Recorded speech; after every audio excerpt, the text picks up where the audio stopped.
Hi, it's Dennis. On this channel, we talk about business. In January 2007, Steve Jobs changed the world with the announcement of iPhone. This has completely transformed the way we receive and share information. Same year, Apple made $123 million by selling iPhone, but that resulted in only a small 5% drop in a $24 billion option of Apple's revenue. Things have changed drastically. This year, iPhone sold for more than $205 billion, and now Apple finds itself making more than half of all its revenues from one single product category. I mean, I don't even have to explain, but this is very dangerous for your business, and no company is too big to fail. So I recently listened to this podcast, and I heard John Chambers, the former CEO of Cisco, at some point that was the most expensive company in the world, say something about technological companies and their revenues and profits. Before Cisco, he used to be one of the top managers at Wang Laboratories. One year they had $2 billion in profits, the next one they had $1 billion in losses. And what he learned from that big failure is that technology companies are not competing here at this very moment, but rather they're competing there in the future on the next big thing, on something, the next big breakthrough that will make sure that they're profitable over the years. Now, getting back to Apple, what has actually changed in iPhone in the recent years? New camera? New processor? Well, it's basically more or less the same phone, right? Currently, Apple is a mature business, and if previously its business model was to sell you an iPhone every 3 to 4 years, this model may prove unsuccessful in the future, so right now what we're seeing is the big shift in the business model of Apple. So far, Apple could not release an iPhone-like growth product, so they are looking into this new business model to sustain further growth. Of course, the company knows how dangerous it is to rely on sales of one product, and it's especially dangerous in a business such as Apple's, the one with a lot of technologies and innovation involved. So I constantly monitor Apple, its financial reports and its actions, and I believe right now Apple is doing a big shift to becoming a service company. That's right, each year Apple sells more and more of its services. What started as an added value for Apple's customers actually became a very profitable business. Now, look at the narrative here. Apple's new cameras are not only making pictures better, but they're also making photos way heavier, requiring more space, and with some photos being up to 30 or 40 megabytes.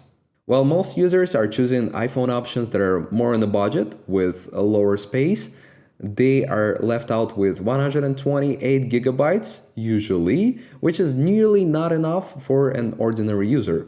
There are options to overpay $100, $300, $500 just to get more storage, or there is a subscription. All your photos and documents in the cloud, how convenient, and only for $1 a month. For that dollar, you're getting 50 gigabytes of storage, which is nearly not enough for anything. Then you're opting for 200 gigabytes for $3 a month, and that's still not a point of profitability for Apple. Where Apple actually starts making profit is where most users will end up after a year or two, which is the 2 terabyte subscription for $10 a month. And this is where the real profitability for Apple starts. They don't need to make sure that they have the 2 terabyte space for every single user, because most probably it's never gonna be fully occupied. Each customer is paying Apple for the whole 2 gigabytes, but most of this space is left idle anyways. It's like a sophisticated pyramid scheme with monthly recurring payments where everybody is actually happy. And this service model applies to just anything that Apple does. How convenient is it to pay with your phone? Well, Apple makes money every time you hear the sound.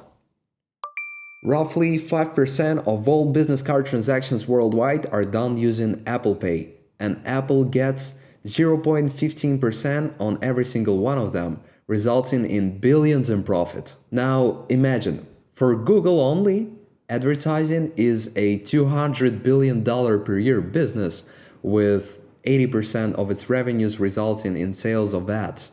Now, we all know how much Apple cares about your privacy and everything it does to protect your data. So much so that it saved you from huge companies tracking your actions online.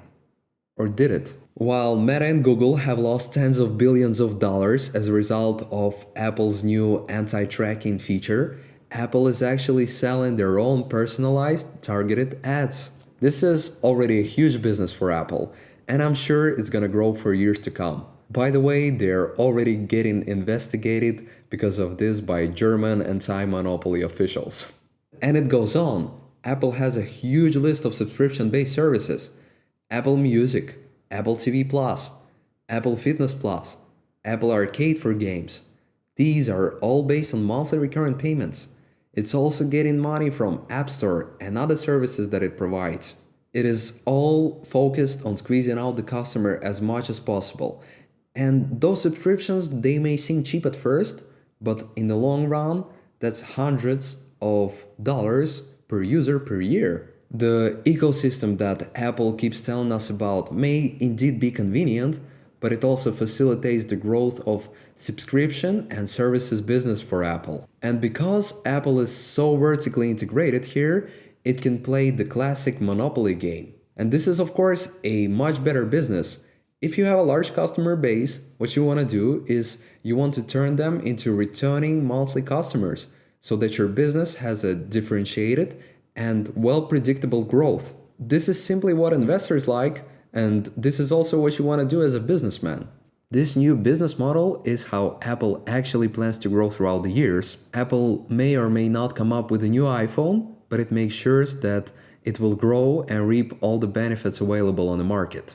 And what can we actually learn from this? For starters, that business is all about innovation.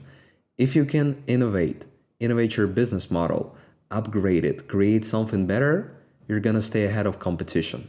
And if you cannot do that, you should find ways to make predictable, recurring, stable profits, like with subscription-based models. You want to have as many returning customers as possible. And while your cost of attracting one customer with this kind of model may be high, the customer lifetime value, CLV, can be even higher in terms of revenue from every single person that you attract to your business.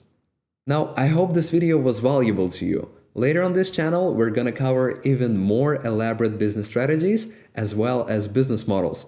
We're gonna talk about the historical mergers and acquisitions as well as the takeovers and the lessons that we can learn from the world of business that you can use in your own company or the company that you want to start. Please consider subscribing for more videos on business and entrepreneurship, and I hope to see you soon.